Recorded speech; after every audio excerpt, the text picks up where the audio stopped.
Assalamualaikum. Bilang film ini jelek cuma karena aku punya urusan pribadi sama PH-nya, rasanya kok kekanakan banget ya. Ya aku nonton ini dengan pakai duit sendiri ya, bukan nonton gratisan apalagi jadi buzzer. Dan sebagai penonton netral, aku bisa bilang film ini layak kok ditonton. Cukup menarik, cukup solid. Yes, film Dendam Malam Kelam. Tiada berbintang, asalkan laguku kan tetap berdendang, menggoyangkan kaki setiap insan.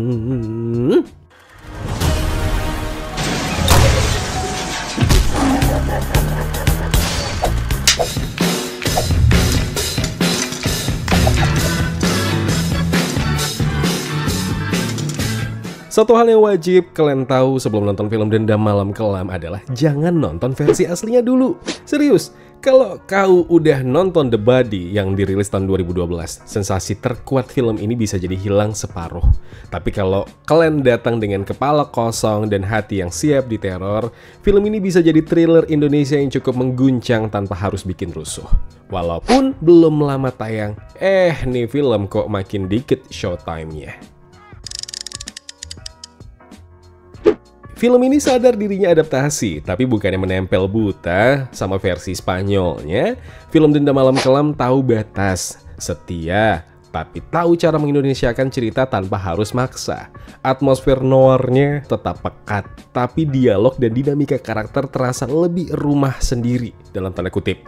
Ada sedikit penyesuaian di struktur cerita, beberapa subplot digunting untuk bikin narasi lebih ramping, dan hasilnya alurnya tetap jadi padat, tapi nggak kedodoran. Salah satu kekuatan utama film ini adalah penyutradaraan Daniel Rifki yang terkontrol. Visual kelamnya bukan sekedar gelap-gelapan demi kelihatan serius. Warnanya, framing lah, blocking karakter lah, semua terasa ada tujuannya. Dan ini good.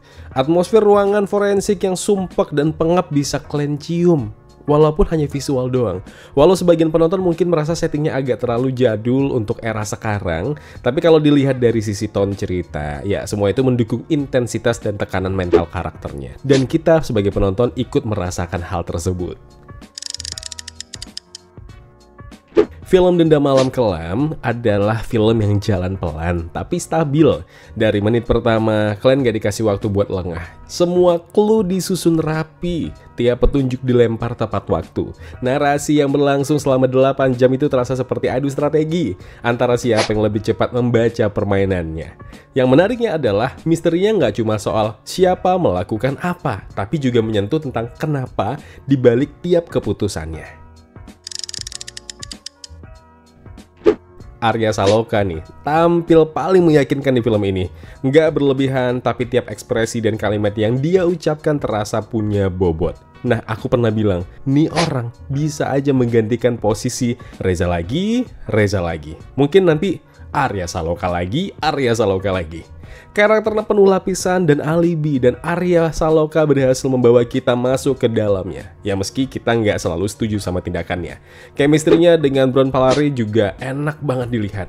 Mereka ya saling tektokan dengan ritme yang solid. Di sisi lain, Marissa Anita seperti biasa nggak main-main di setiap karakter yang dibawakannya. Walau screen time-nya nggak dominan, tetap kehadirannya jadi pusat konflik yang kuat. Di balik nuansa thrillernya, film ini cukup menggali isu gender dan relasi kekuasaan di rumah tangga. Ada keresahan yang muncul dari karakter suami yang merasa dikecilkan oleh keberhasilan sang istri, kemudian insekuritas maskulin yang dipaparkan tanpa dramatisasi berlebihan, tapi cukup buat bikin kita mikir ulang tentang relasi yang timpang bahkan dalam konteks pernikahan modern. So ada banyak hal yang disentuh di film ini, ya kayak femisida lah, bagaimana kekuasaan bisa jadi alat kejahatan dalam balutan love dan ambisi gitu. Yes, scoringnya bekerja di belakang layar seperti detak jantung yang pelan tapi juga mengancam. Musiknya nggak mencolok tapi terasa mengawal tiap scene dengan tekanan yang tepat. Editingnya pun disiplin, nggak ada scene yang dibiarkan berlarut-larut. Bahkan ketika kita diajak masuk ke dialog yang panjang banget, intensitasnya tetap dijaga. Dan ini bukan film dengan ledakan efek visual, nggak, tapi dengan efek psikologis yang cukup keras. Film ini tidak mencoba jadi pintar dengan memasukkan twist demi twist secara sok-sokan. Yes, kalian tahu kan gimana film Indonesia yang sok bikin twist tapi sebenarnya twistnya udah ketebak sejak awal, atau walaupun sudah kejawab di akhir twistnya, ya tetap tidak menarik. Justru karena permainan plotnya terukur dan sesuai kapasitas penonton lokal, film Dendam Malam Kelam terasa lebih membumi soal plot twist tadi.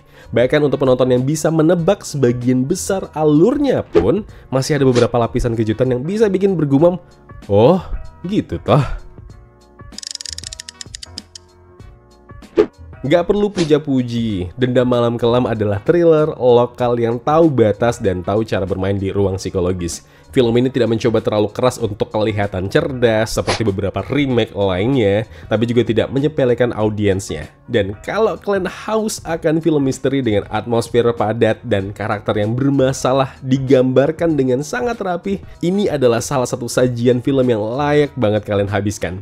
Udahlah, itu aja ya. Tontonlah kalau ada di bioskop terdekat. Udah ya, silahkan like video ini kalau kalian suka, silahkan dislike. Apa dislike? Like lah. Dan jangan lupa juga untuk share pendapat kalian di kolom komentar yang udah nonton. Dan subscribe channel Kawan Review biar banyak lagi yang kenal, banyak lagi yang sayang, banyak lagi yang dukung. Terima kasih, I love you full. Kalau begitu aku Zain pamit undur diri. Kita ketemu lagi di video berikutnya. Wassalamualaikum.